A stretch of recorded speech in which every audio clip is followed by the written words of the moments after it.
C'est magnifique de vous retrouver, d'être parmi vous, de reconnaître des anciens amis, des amis, de reconnaître tous ceux que j'ai eu l'occasion, avec lesquels j'ai eu l'occasion de collaborer,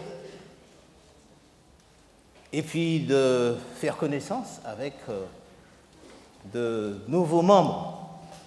Je crois que c'est une preuve que votre Église n'est pas morte, puisque l'Évangile est communiqué et que vous pouvez ainsi vous réjouir avec ceux qui n'avaient pas connaissance de cette bonne nouvelle. Eh bien, ce matin, je me réjouis parce qu'il est toujours bon, comme dit l'Écriture, d'être parmi les frères et de pouvoir ainsi partager notre expérience mutuelle.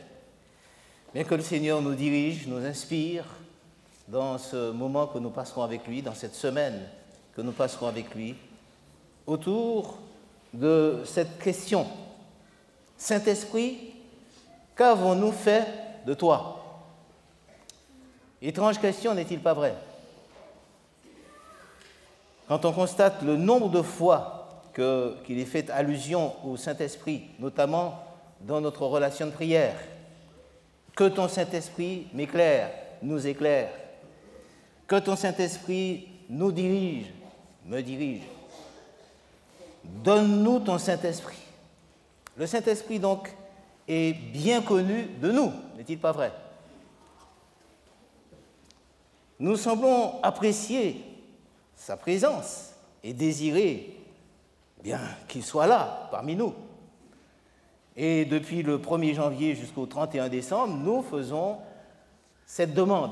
Donc le Saint-Esprit, eh bien, nous l'aimons, nous avons besoin de sa présence. Cependant, quand on marque un peu trop d'attention, c'est-à-dire quand on marque une trop grande insistance sur la présence du Saint-Esprit, quand on parle un peu trop de lui, eh bien, il y a un début de, je dirais, de suspicion, presque de méfiance, qui s'installe chez l'interlocuteur ou chez l'auditeur. Quand on parle un peu trop du Saint-Esprit, on devient, cette allusion au Saint-Esprit devient suspecte, parce qu'on pense tout de suite charismatisme, guérison en série, miracle, dans des rencontres où véritablement, bien, il y a certainement quelque chose d'incontrôlé ou d'incontrôlable dans cette allusion au Saint-Esprit. Effectivement, nous sommes méfiants. Il ne faut pas trop parler du Saint-Esprit. Pourquoi réclamons-nous donc le Saint-Esprit, tout en redoutant un petit peu cette présence, tout en nous méfiant de lui? En fait, la question ce matin n'est pas de savoir, de mesurer le degré de connaissance de l'Esprit Saint, mais tout simplement de le connaître, d'apprendre à le connaître comme lui veut être connu de nous. Il ne sera donc pas question pour moi au cours de cette semaine de vous faire un exposé sur le Saint-Esprit, mais de nous permettre ensemble de découvrir, pour certains, ou de redécouvrir pour d'autres, un Saint-Esprit en action, en quelque sorte un Saint-Esprit opérationnel. Dans cette méditation d'introduction, j'aimerais que nous mesurions l'importance du Saint-Esprit dans nos relations avec le Père et avec le Fils, notre Seigneur Jésus-Christ. Que le Seigneur nous inspire dans cette réflexion commune et que nous découvrions, redécouvrions l'importance de cette relation. Je vous invite donc à ouvrir avec moi la parole de Dieu dans le texte qui vous a été lu tout à l'heure, Jean chapitre 16, et les versets 5 à 14.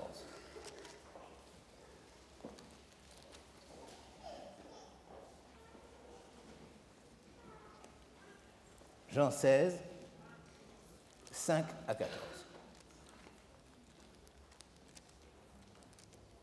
Depuis le chapitre 13, où il est fait allusion à l'ablution des pieds, indispensable au début du repas de Pâques que Jésus s'apprête à prendre avec ses disciples, jusqu'au chapitre 18 qui décrit son arrestation, Jésus prépare ses disciples ainsi aux événements dramatiques qu'ils devront vivre. Et depuis, bien sûr, via la croix. Et voici ce qu'il affirme au verset 7 de ce chapitre 16.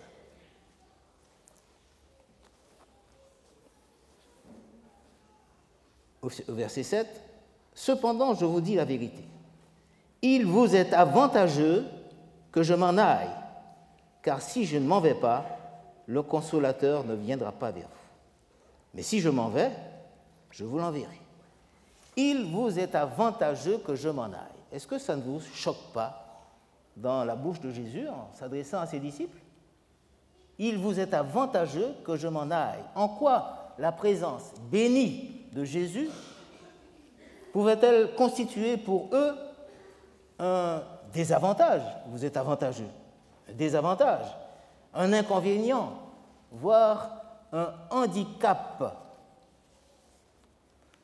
Eh bien, pour une raison essentielle, qu'il définit, car si je ne m'en vais pas, le Consolateur ne viendra pas vers vous. Si Jésus ne quitte pas ses disciples, s'il reste avec eux, eh bien, ce Consolateur ne viendra pas vers eux.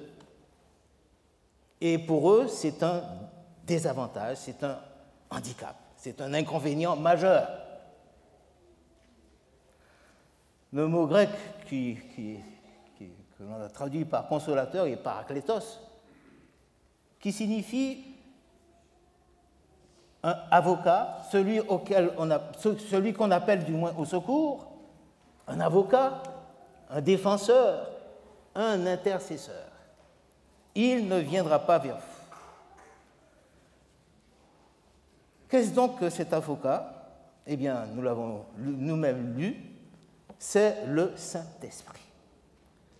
Jésus affirme à ses disciples que la présence du défenseur, avocat, Saint-Esprit, leur est avantageuse et est conditionnée par son propre départ. Si je ne m'en vais pas, il ne viendra pas vers vous, mais si je m'en vais, je vous l'enverrai. Cela nous amène à un constat. C'est que chacune des personnes, chacune des manifestations de la divinité, Père, Fils, Saint-Esprit, a un rôle précis, bien précis, dans le plan du salut. Le Père est le concepteur. Dieu a tant aimé le monde qu'il a donné. S'il n'avait pas donné ce Fils, eh bien nous serions encore dans une situation dramatique, causée par notre rupture d'avec lui et qui a donc pour conséquence la mort, la séparation de la source de vie qu'est Dieu et l'anéantissement de la mort. Si le Père n'avait pas donné, eh bien il est sûr que nous devons bénir ce Père qui a donné, qui a accepté de donner ce Fils pour que nous puissions sortir de cette situation désespérée et vivre dans l'espérance. Cette espérance se concrétise dans le Fils. Le Fils, lui, va transformer en réalité ce souhait, ce don du Père, il va le transformer en réalité. Il va, par sa vie parfaite, acquérir cette justice dont nous bénéficions ce matin, chacun d'entre nous. Grâce à cette justice acquise par la vie impeccable de Jésus-Christ, nous pouvons ce matin espérer être de ceux qui sont sauvés. C'est pas magnifique ça? Qui peut affirmer cela? Eh bien, celui qui va mettre toute sa confiance en Jésus-Christ. Celui qui croit en moi, Jésus, il ne dit pas « je vais envisager qu'il soit sauvé ». On entre dans cette loi de l'esprit de vie, à savoir que quand nous croyons que Jésus est notre sauveur, nous sommes sauvés. C'est fait, c'est une loi. Avec la loi, on ne badine pas. La loi de la pesanteur, on ne badine pas avec. Tout chrétien que je suis, si je me jette du 3e, 4e étage, je ne vais pas monter, je vais descendre. C'est la loi de la gravité, c'est comme ça. Eh bien, c'est la même chose qui concerne cette loi de l'esprit de vie en Jésus-Christ. Celui qui croit en moi a la vie éternelle. C'est un fait, c'est une réalité. Je suppose que nous ne sommes pas toujours conscients de cette réalité, mes sœurs et frères. Nous sommes des hommes et des femmes sauvés. Donc nous devons nécessairement nous comporter comme des hommes et des femmes sauvés. Ce n'est pas la logique. Nous n'avons pas essayé de nous comporter comme ci ou comme cela. Il faut être forcément ce que l'on est déjà. Tout ceci grâce au Fils. Et puis le Fils se rend compte, du moins c'est une réalité aussi, qu'il a un message, que ce message-là, il a du mal à le faire passer. Et donc, il se rend compte lui-même qu'il faut que le Saint-Esprit prenne la relève.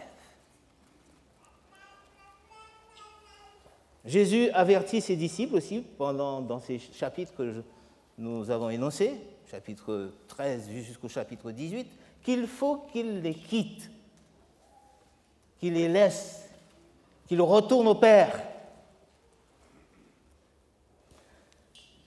Et il leur dit, eh bien, voyez-vous, je n'ai pas l'intention de vous abandonner malgré tout. Je suis avec vous de temps en temps, tous les jours, jusqu'à la fin. Tous les jours. Comment Jésus pouvait-il être tous les jours avec eux? En tant qu'homme, Jésus n'avait pas le don d'ubiquité. On est d'accord. Quand il était en Galilée, il n'était pas en même temps en Judée. Et il leur fait cette promesse formelle, je suis avec vous tous les jours, individuellement et globalement, tous les jours. Vous comprenez que ce n'était que grâce au Saint-Esprit. Par le Saint-Esprit, Jésus pouvait être avec chacun de ses disciples en même temps. C'est un avantage ou c'est un désavantage? C'est un avantage, c'est logique. Et pour que je sois avec vous tous les jours, il faut que je m'en aille et que vienne le Saint-Esprit. Jésus, donc, se rend compte de ses limites en tant qu'homme et dit à ses disciples, effectivement, il vous est avantageux que je m'en aille.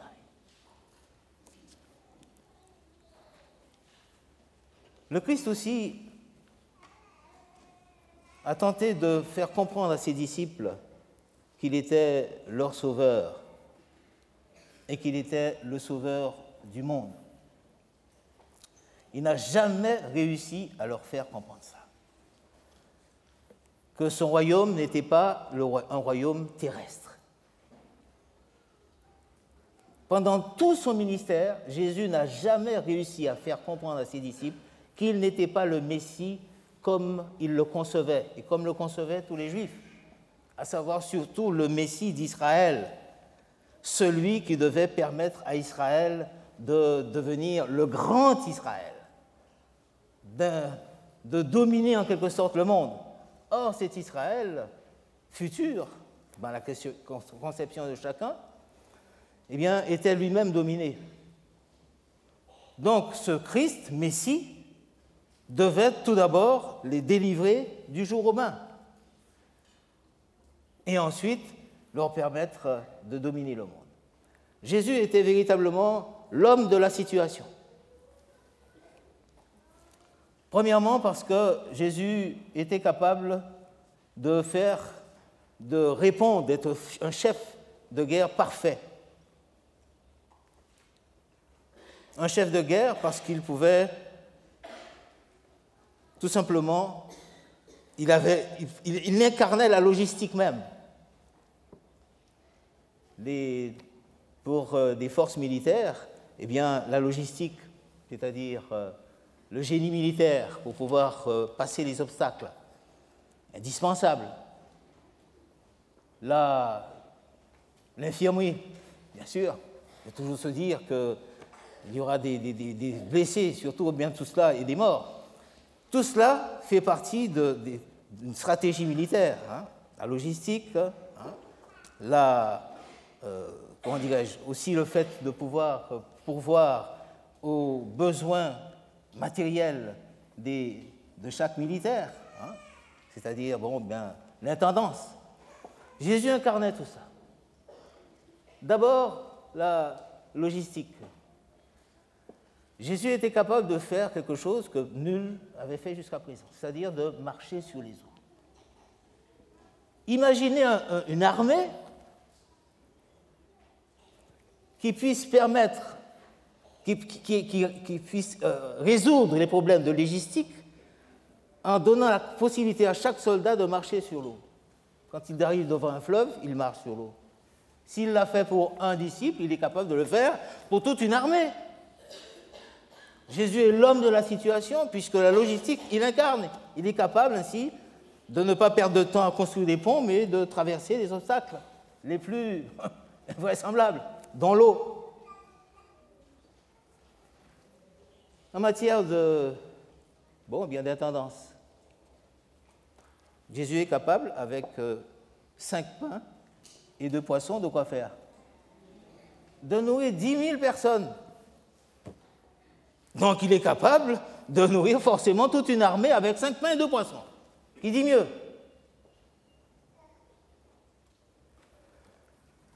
Et puis en matière d'infirmerie, quand il s'agit de soldats touchés, même morts, qu'est-ce qu'il est capable de faire? De ressusciter. Une armée terrifiante. Tout est possible. Un fléau de Dieu en quelque sorte. Une armée inarrêtable. Tout est prévu. Jésus incarne tout cela. Donc, Jésus est l'homme de la situation. Les disciples qui ont vécu avec Jésus pendant 3 ans et demi n'ont jamais pu comprendre qu'il n'était pas l'homme, le Messie d'Israël, l'homme qui s'imaginait, que son royaume n'était pas de ce monde. Ce n'était pas qu'ils n'étaient pas capables de le faire comprendre, mais eux n'étaient pas disponibles d'esprit. Jusqu'à la dernière minute, je vous invite à lire avec moi dans Actes. Dernière minute, Jésus s'apprête à les quitter. Actes chapitre 1.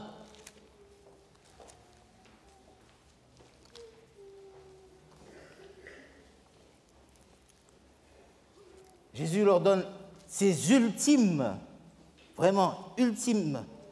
recommandations. Le verset 6. Alors les apôtres réunis lui demandèrent, juste au moment où Jésus va les quitter, alors les apôtres et les disciples lui demandèrent, Seigneur, est-ce en ce temps que tu rétabliras le royaume d'Israël? Mais j'essaie d'imaginer ce qu'a pu être la réaction de Jésus. Il s'apprête à passer le relais. Ce sont ces disciples-là qui vont prêcher l'évangile, la bonne nouvelle qu'il est venu apporter au monde. Il compte sur eux. Au moment où il les quitte, Seigneur, est-ce en ce temps que tu rétabliras le royaume d'Israël? J'imagine que Jésus a dû frémir. Il s'est dit, c'est à cette équipe-là qui n'a rien compris, à laquelle je vais confier cet évangile. Vous imaginez ça? Eh bien, malgré tout, Jésus avait confiance. Il avait confiance au Saint-Esprit. Lui serait capable, enfin, de leur faire comprendre le véritable but de sa présence parmi eux et sur cette terre. Eh bien, le Saint-Esprit, donc, va pouvoir prendre le relais, va pouvoir faire comprendre à ses disciples tout ce que Jésus n'a pu leur faire comprendre. Et j'aimerais que nous puissions nous diriger, nous revenir donc de ce chapitre 16 de Jean.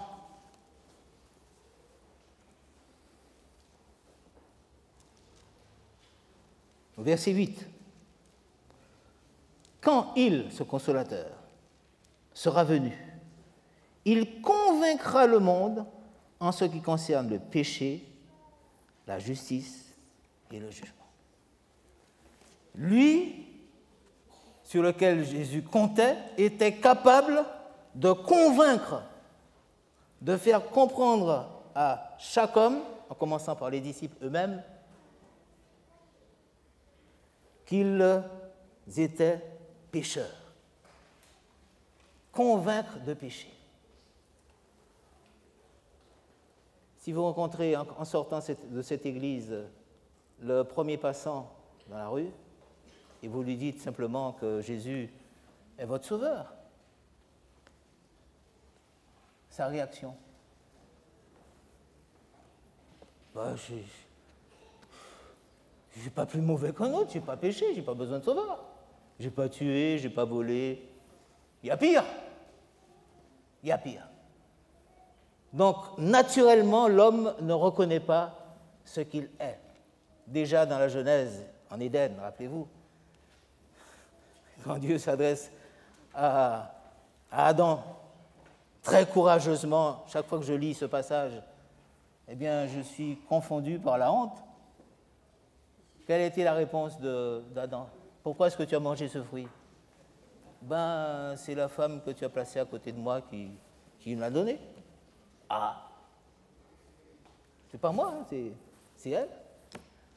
Autrement dit, tu as mal travaillé, hein, tu as fait une femme qui... ça pourrait peut-être être mieux. La preuve, puisqu'elle m'a incité à prendre ce fruit, c'est de sa faute. Il s'adresse à la femme, et toi, pourquoi est-ce que tu as incite ton mari à prendre cela, à prendre de ce fruit, à manger de ce fruit? Eh bien, c'est le serpent, sous-entendu, que tu as créé. C'est toujours Dieu qui porte le chapeau. S'il y avait un bon Dieu, il n'y aurait pas ceci, il n'y aurait pas cela. Vous le savez, ce sont les formules toutes faites ainsi que l'on entend. Eh bien, naturellement, l'homme ne reconnaît pas ce qu'il est. Qu'est-ce qui va le convaincre? Eh bien, c'est le Saint-Esprit qui le convainc qu'il est pécheur. Rappelez-vous cette déclaration de l'apôtre Paul dans son épître à Timothée. Il dit clairement que Jésus-Christ est venu dans le monde pour sauver les pécheurs, dont je suis le dernier. Ah, dont je suis le premier. Est-ce que l'apôtre Paul était le pire des pécheurs? Non. L'apôtre Paul a compris que Jésus étant son sauveur et lui-même étant pécheur et condamné, il était le premier à guérir, à avoir besoin de guérison. Imaginez que quelqu'un passe dans votre ville et que ce quelqu'un a le pouvoir de vous guérir d'une maladie incurable. Est-ce que vous serez le dernier parmi ceux qui l'attendent, qui se bousculent sur son passage? Vous allez jouer des coudes pour être le premier guéri, c'est ça? Eh bien, c'est ce que l'apôtre Paul veut nous faire comprendre. Le Saint-Esprit est capable de nous faire comprendre que nous sommes véritablement dans une situation désespérée, personnellement. Il vous convainc de péché, mais aussi il vous convainc de justice, c'est-à-dire qu'il vous convainc d'utiliser l'unique et le vrai remède qu'est Jésus-Christ. Donc, le Saint-Esprit fait un travail fondamental dont nous bénéficions ce matin. Il nous a convaincus, si nous sommes là ce matin, de pécher. Nous sommes pécheurs. Et je suis pécheur. Personnellement. Et mon péché est suffisamment grave pour que, ma destinée soit la mort. Donc, j'ai besoin du remède, d'un remède. Le Saint-Esprit, en bon médecin, me suggère le remède, l'unique remède qui me permet de guérir de ma maladie. Et bien sûr, le Saint-Esprit nous convainc de jugement. Ça signifie que si nous refusons ce remède, nous savons pertinemment que nous sommes condamnés. Voilà donc l'œuvre fondamentale du Saint-Esprit. Il est capable de changer, de transformer notre cœur. Est-ce que nous le croyons, cela, mes frères et sœurs?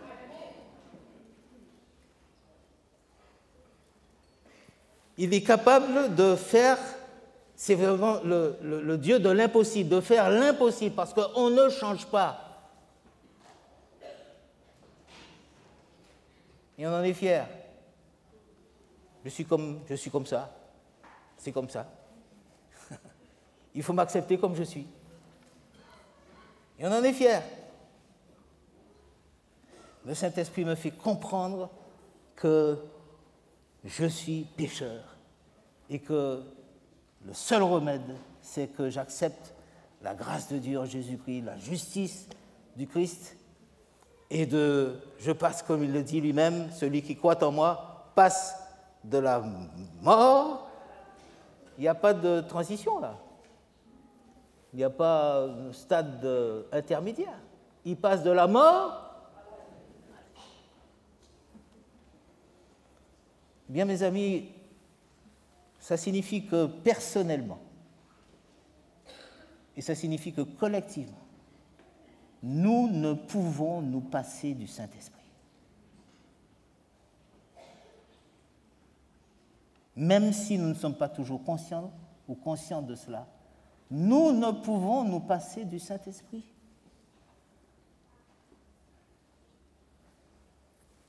Le Saint-Esprit doit être une réalité dans notre vie, dans ma vie. Et la parole de Dieu est suffisamment précise et montre cette nécessité, montre que ma relation à l'Esprit doit être une relation consciente qui devient effective parce que la parole de Dieu nous dit dans l'Épître aux Corinthiens que nous devenons par conséquent le temple du Saint-Esprit. Vous imaginez ça? Le temple du Saint-Esprit. Il se plaît en nous.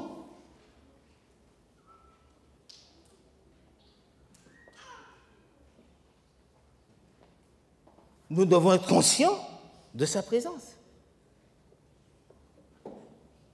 Est-ce que nous sommes conscients de cette présence, ne serait-ce qu'une fois dans la journée? Nous sommes tous occupés, nous avons nos responsabilités, notre travail, nos occupations. Est-ce que ça vous arrive? Est-ce que vous ne passez pas quelquefois des journées sans penser, à moins de, bien sûr, avec le culte du matin, le culte du soir, mais pendant la journée, est-ce que nous pensons un seul instant que je suis le temple du Saint-Esprit?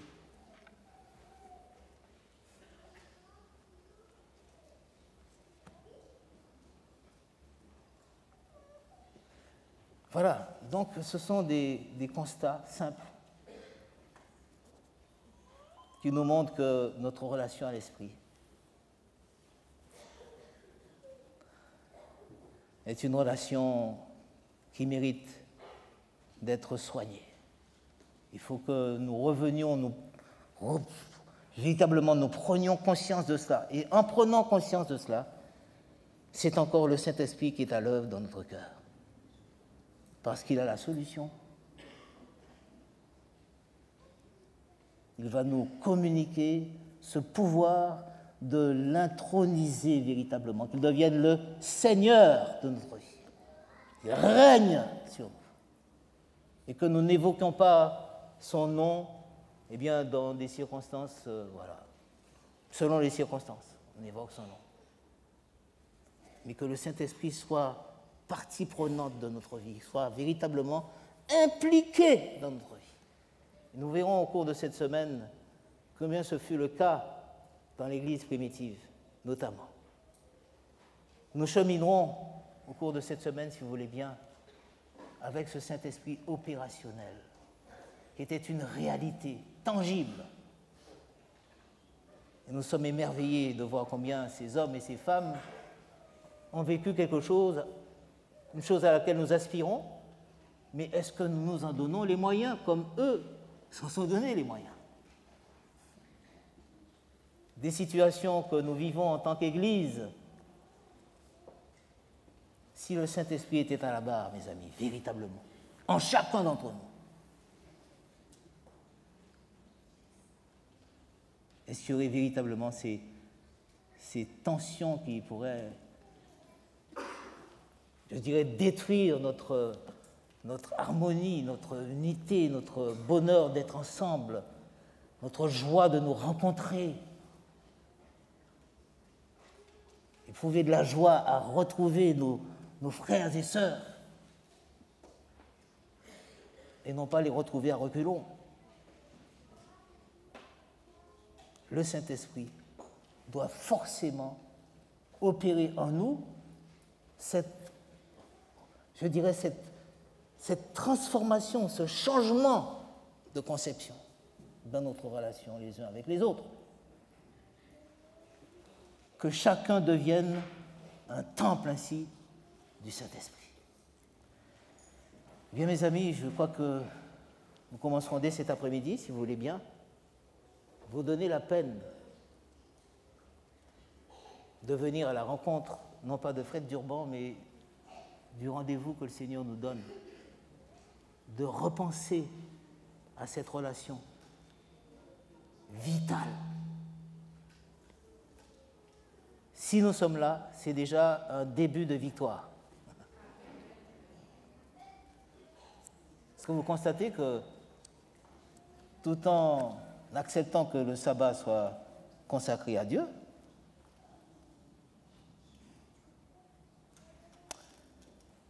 que nous avons du mal à être présents quand il nous convoque l'après-midi. Le sabbat, c'est le sabbat du matin. C'est le sabbat matin. On vient pour la prédication. Vous avez résolu le problème? Parce que ça commence normalement avec l'école du sabbat.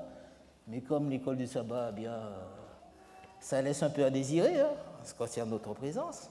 Alors vous avez, je dirais, établi là une bonne stratégie, mis en place une bonne stratégie. On commence par le culte. Tout le monde est là. Alléluia. Et je pense que tout le monde restera aussi nécessairement pour l'école du sabbat. Alléluia. Mais l'après-midi, eh bien, bon, ça va. Après-midi. Il y a des églises que j'ai connues où il y avait tellement de monde le sabbat matin que pour un siège qui normalement devait contenir 8 personnes, on arrivait à se placer en quinconce de telle sorte, un au fond, un devant, de telle sorte qu'il y en avait 16, le double.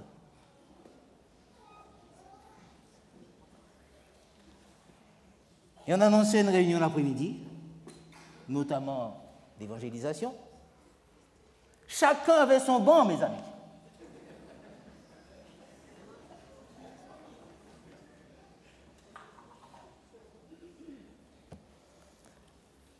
C'est pour ça que je crois que si nous sommes là aussi nombreux cet après-midi, ça sera une grande victoire. Et c'est possible, vous le croyez? Si on ne le croit pas, ça ne sera pas une grande victoire, c'est sûr. C'est pour ça que nous avons besoin vraiment de comprendre que la situation de l'Église dépend de la situation, de la conception que chacun a de l'Église. Chacun. Et chacun. Donc, que le Seigneur nous vienne, nous convainc, que le Saint-Esprit nous convainc de répondre à sa convocation, de répondre à son invitation cet après-midi. C'est plus qu'une invitation, c'est une convocation, je le vois. Et nous cheminons avec lui. Je suis sûr que le Seigneur a un projet très précis pour votre Église de nuit. Il faut que chacun se laisse convaincre. Et je vous invite tout simplement à prier maintenant pour que nous puissions nous laisser convaincre par lui. Afin que ça change, qu'il y ait un changement. Que nous comprenions que quand Dieu nous convoque, eh bien c'est Dieu qui nous convoque. Je suis certain que vous êtes conscients et conscientes qu'il nous convoque bientôt au grand rendez-vous. J'aimerais voir les mains de ceux qui ne seront pas présents, présentes. Volontairement dire non, je ne veux pas être présent. C'est insensé. Tout le monde veut être là, oui ou non? Et pour les convocations actuelles, dans notre état présent, nous faisons la fine bouche.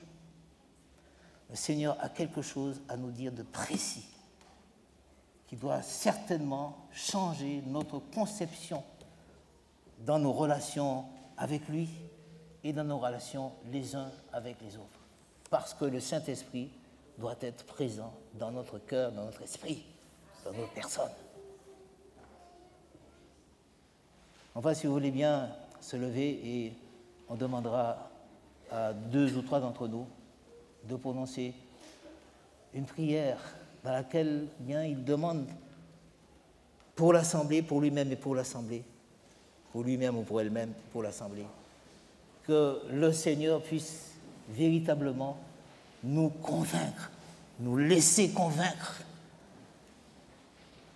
et ainsi nous pourrons être sûrs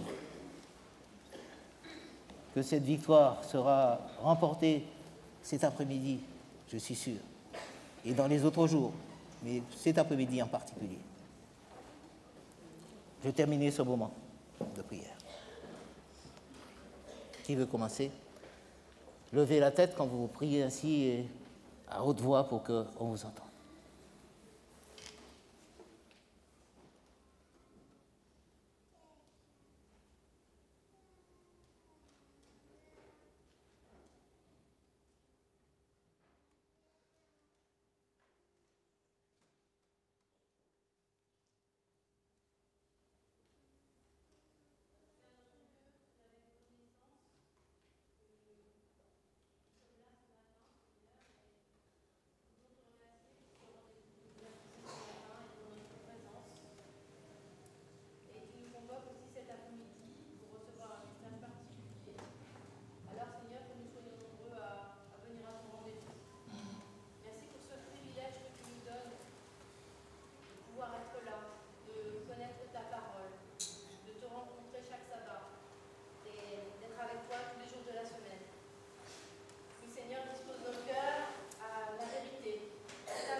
Amen.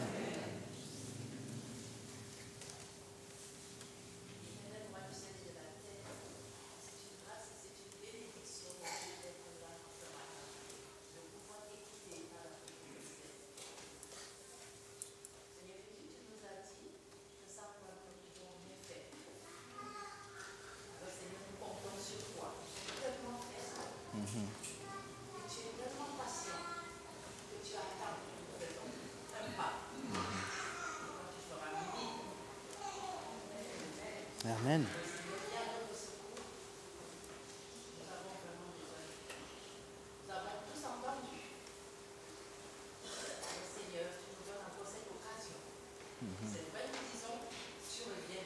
Amen. Les Seigneur, nous sommes parfaits. Si tu arrives maintenant, Seigneur, instruis-moi dans tes lumières. Je serai avec toi. Alors, Seigneur, aide-moi, aide-nous, vraiment, à être conscient comme un pasteur de l'âme, à te recevoir. Tu es avec nous tous les jours. Et parfois, nous fermons la porte de notre cœur et nous te laissons, nous paysans. Mais tu continues à frapper et à frapper, afin que puissance. Alors, donne-nous encore cette occasion, Seigneur, s'il te plaît, que nous puissions profiter, parce que Seigneur, nous ne savons pas quand est-ce que tu le fais. Alors, viens avec ce que tu fais, et que tu as fait ta grâce dans ce monde. Et encore bénis-nous en ce Seigneur de ça, que toute la gloire est dans la gloire de Dieu. Au nom de Jésus.